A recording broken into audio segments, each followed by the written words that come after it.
नमस्कार दोस्तों, आप सभी का स्वागत है हमारे इस आदि सागर यूट्यूब चैनल में। दोस्तों, बैल ने बताया औरत की दो चीज कभी मत दबाना। मर्दों को तो आता है मजा और औरत के इन दो जगह होता है दर्द, इसीलिए मर्द औरत की दो चीज ना दबाएं। दर्शक बंधु, प्राचीन समय की बात है। एक लखीमपुर नामक शहर था। उस लखीमपुर नामक शहर में एक लाखा सेठ रहा करता था। लाखा सेठ बहुत बड़ा पैसे वाला था। सेठ चारों दिशाओं में प्रसिद्ध था। अकूत धन दौलत सेठ के पास में थी। सेठ के घर में किसी बात की कोई कमी नहीं थी। सेठ के पास इतना धन था कि सेठ लोगों को ब्याज पर धन देता था। उसने एक नियम बना रखा था कि कोई भी व्यक्ति उससे कर्जा ले जा सकता है, और सेठ कर्जा भी दो तरह का देता था। एक तो इसी जन्म में लौटाने के लिए और दूसरा अगले जन्म में लौटाने के लिए। चाहे कोई कितना भी पैसा सेठ से उधार ले जा सकता था। सेठ कभी पैसे देने से इनकार नहीं करता था। और आप तो जानते ही हैं इस दुनिया में कैसे कैसे लोग रहते हैं। अगर किसी को यह पता लग जाए कि ये आदमी अगले जन्म के लिए कर्ज दे रहा है, तो फिर उसके पास पैसे लेने वालों की भीड़ लगी रहेगी। चोर और बेईमान लोग पैसा लेने में कमी नहीं रखेंगे।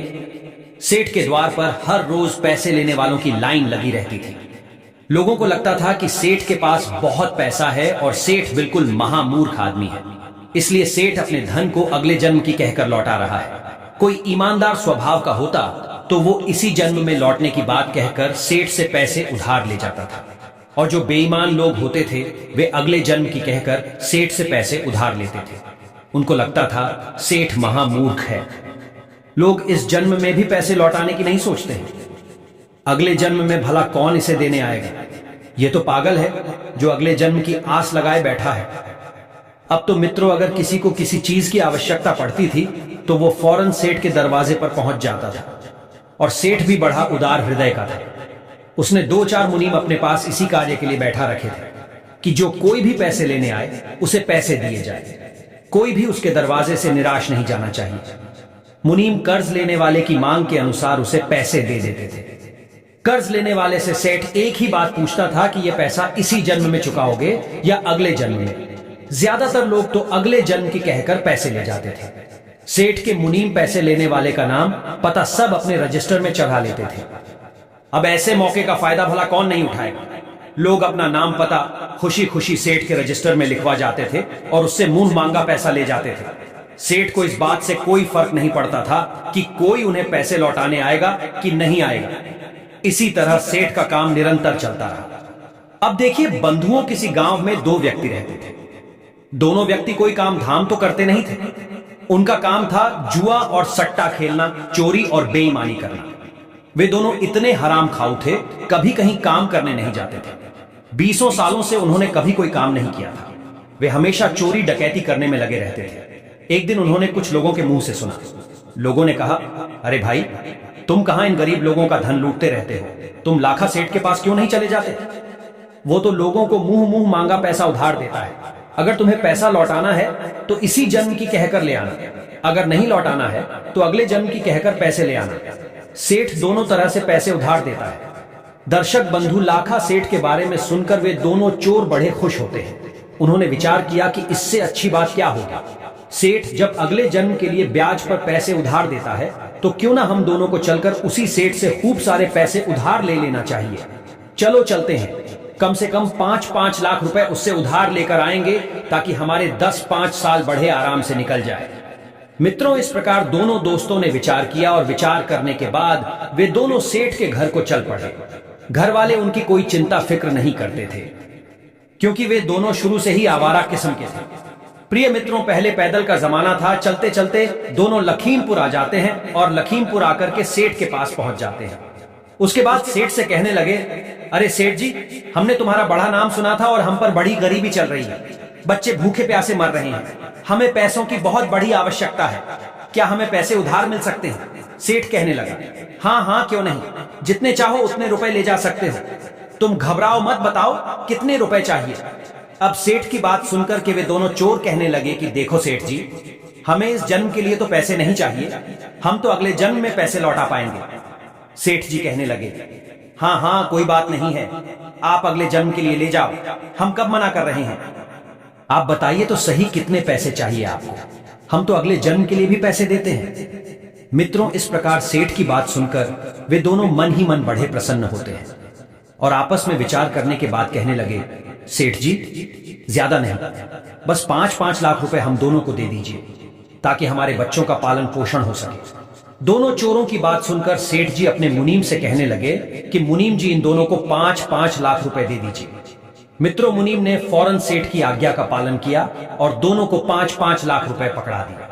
5-5 लाख रुपए लेकर वे उन पैसों को अपनी जेब में रखकर दोनों चल देते हैं। सेठ ने दोनों का नाम पता पूछकर अपने बही खाते में उनका नाम लिख लिया कि फलाने फलाने व्यक्ति ने अगले जन्म में चुकाने के लिए 5-5 लाख रुपए का कर्जा लिया है। पैसे लेकर दोनों बड़े खुश होते हैं और विचार करते हैं कि भैया, अगला जन्म किसने देखा है। सिर तो बड़ा मूर्ख था जो हमें पैसे दे दिए। अब इन पैसों से अगले जन्म की तो हमें नहीं पता, पर यह जन्म हमारा बड़े आनंद से कट जाएगा। हमें जीवन भर चोरी करने की और जुआ खेलने की जरूरत नहीं पड़ेगी। मित्रों, ऐसा दोनों मन में विचार करते हुए खुश होते हुए चलते चले जा रहे थे। अब आगे क्या होता है? वे दोनों पैदल पैदल चलते चले जा रहे थे। चलते चलते उन्हें रास्ते में रात हो जाती है। फिर उन्हें एक गांव दिखाई देता है। वे सोचने लगे कि चलो इसी गांव में आज की रात गुजारेंगे। जब वे गांव में पहुंचे तो गांव में उन्होंने रोकने की कोशिश की, परंतु वहां किसी ने उन्हें रोकने के लिए नहीं कहा, क्योंकि वो दोनों देखने से ऐसे लग रहे थे कि दोनों कोई बदमाश हो। और उनको यह भी डर सता रहा था कि उनके पास इतने सारे रुपए हैं, कोई उनसे उनका रुपया न छीन ले। फिर काफी सोच विचार के बाद उन्होंने वहां रुकने का फैसला किया। मित्रों, गांव से बाहर एक तेली का घर पड़ता था। वे उस तेली के घर के दरवाजे पर जाकर उससे कहने लगे कि भैया, हम तुम्हारे यहाँ रुकना चाहते हैं। आज की रात कट जाएगी तो सुबह हम यहाँ से चले जाएंगे। भाई, हम तुम्हारा खाना भी नहीं खाएंगे, केवल सोने के लिए हमें बिस्तर दे देना। और एक चारपाई तेली कहने लगा, भाई, मेरे पास एक ही चारपाई है। एक काम करो, मेरे तबेले पर एक खाट पड़ी हुई है और वहां मेरा एक बैल और एक भैंसा बंधा हुआ है। तुम जाओ, जाकर आराम से बाहर सो जाना और मेरे और पशुओं की रखवाली भी करते रहना। दर्शक बंधु, वे दोनों उस तेली के तबेले में रुकने के लिए चले जाते हैं। जब दोनों मित्र उस तबेले में रुक जाते हैं तो तेली तो अपने घर को चला जाता है और इधर वे दोनों चोर उस तबेले में पड़ी खाट पर सो जाते हैं। परंतु दोनों को नींद नहीं आ रही थी, क्योंकि दोनों के पास काफी पैसे थे और उन्हें डर लग रहा था कि कोई उनसे उनके पैसे छीन न ले जाए। इसलिए दोनों जागते हुए आपस में बातें कर रहे थे। इस प्रकार मित्रों, रात्रि के 12 बज जाते हैं। उधर उस तबेले में एक भैंसा और एक बैल जो बंधा हुआ था। वो भैंसा कहता है, अरे भाई बैल, तुम सो रहे हो या जाग रहे हो? देखो, मेरी बात ध्यान से सुनो। मेरा और तुम्हारा बस आज रात तक का ही संग है। कल सुबह मैं तुम्हें छोड़कर चला जाऊंगा। बैल बोला, क्या कह रहे हो? तुम हमें छोड़कर चले जाओगे? क्यों चले जाओगे? तब वो भैंसा कहता है, देखो भैया, मैंने पहले इस तेली से कर्जा लिया था और उस कर्जे को मैं चुका नहीं पाया। तो देखिए, मुझे तेली के यहाँ वैसा बनना पड़ा और इसने आज मेरी कोड़े मार मार कर यह हालत बना दी है। मुझसे एक एक पैसे की वसूली ब्याज सहित की है। मैंने इससे इतना कर्जा लिया था, उसका 1000 गुना पैसा इसने मुझसे वसूल किया है और अब मेरा जो कर्ज था वो बिल्कुल चुक गया है। मैं अब इस तेली के कर्ज दर से मुक्त हो गया हूँ और प्रातःकाल में तेली के घर एक सानी चारा खाऊंगा और चारा खाने के बाद मैं यहाँ से चला जाऊंगा। उसके बाद मैं शरीर छोड़ दूंगा। हे बैल भैया, हमारे साथ बस इतना ही लिखा था। भैंसे की बात सुनकर बैल कहने लगा कि बात तो तुम्हारी ठीक है। हे भैया, तुम तो मुक्त हो गए। वैसे चलूंगा तो मैं भी। यदि 2-4 घंटे तुम और रुक जाओ तो मैं भी इस तेली के कर्ज से मुक्त हो जाऊंगा। मुझे इसकी एक घानी सरसों की पिराई करनी है। मुझे इसका कोलू 4 घंटे और चलाना है। उसके बाद एक कसाई आएगा और उस कसाई पर मेरे पूर्व जन्म के रुपए चाहिए थे। मेरे पैसे देकर वो मुझे खरीदेगा और ये तेली उन पैसों को ले लेगा और पैसे जैसे ही तेली लेगा तो मैं इस तेली के कर्जे से मुक्त हो जाऊंगा, क्योंकि मैंने भी पूर्व जन्म में इस तेली से कर्जा लिया था। मैंने इसका पूरा कर्जा चुका दिया है, क्योंकि कुछ तो इसने मुझसे काम करवाकर इसका जो कोलू चलाया है उससे वसूल किया है और शेष बचे हुए पैसे वो कसाई दे जाएगा और मैं थोड़ी दूर कसाई के साथ चलूंगा और उसके बाद मैं मर जाऊंगा। मित्रों, ये बात उन दोनों मित्रों ने जब सुनी तो वे सोचने लगे, यह क्या बात है, हमें देखना चाहिए। इधर बंधुओं, जब प्रातः काल होता है, जब दिन निकला तो तेली आता है और तेली ने आने के बाद उन दोनों को खाने को चारा डाल दिया। भैंसे ने चारा खाया और चारा खाने के बाद वो भैंसा वहीं पर गिर जाता है, उसका प्राणांत हो जाता है। मित्रों, जब भैंसा मर जाता है तो तेली बड़ा दुखी होता है कि हाय, मेरा वैसा मर गया। उधर भी दोनों चोर आपस में विचार करते हैं, अरे भाई, बात तो बिल्कुल सही है। जैसा हमने रात सुना था उसी हिसाब से यह घटना घटी है। इसका मतलब इस भैंसे ने तेली से कर्ज लिया था। अब सवाल यह है कि क्या यह बैल भी मरेगा, चलो इसको भी देखते हैं। अब दोनों चोर वहां पर रुक कर देखने लगते हैं। इधर तेली ने बैल को कोलू में लगाया और 23 घंटे उस बैल से अपना कोलू चलवाया। फिर कुछ देर के बाद एक कसाई आता है। कसाई ने तेली से कहा, अरे भाई, क्या तुम अपने बैल को बेचोगे? तेली ने कहा, हाँ भाई, मैं इस बैल को बेच दूंगा। कसाई ने पूछा, तो बताओ कितने पैसे लोगे? अब तेली कसाई को बैल की कीमत बताता है। तेली ने जितने पैसे मांगे थे, कसाई ने उतने पैसे देकर उस बैल को खरीद लिया और वो बैल को खरीद कर उसे लेकर जाने लगा। उधर वे दोनों मित्र कहने लगे, देख भाई, बैल ने कहा था कि कसाई आएगा, कसाई आ भी गया और तेली ने बैल भी बेच दिया। अब हम इसके पीछे पीछे चलते हैं और देखते हैं रास्ते में ये बैल मरेगा कि नहीं।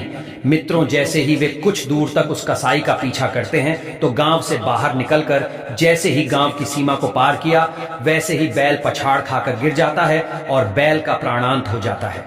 प्रिय मित्रों, अब तो उन दोनों मित्रों के पैरों तले जमीन खिसक जाती है। दोनों आपस में बातें करने लगे कि भैया, बात बिल्कुल सच हो गई। उस भैंसे ने तेली से कर्जा लिया था, इसलिए वो तेली के घर का हिस्सा बना और तेली के पैसे चुकाकर मर गया। उसी तरह बैल ने भी कर्जा लिया था। जब वो पूर्व जन्म में कोई मनुष्य होगा, वो भी तेली का पैसा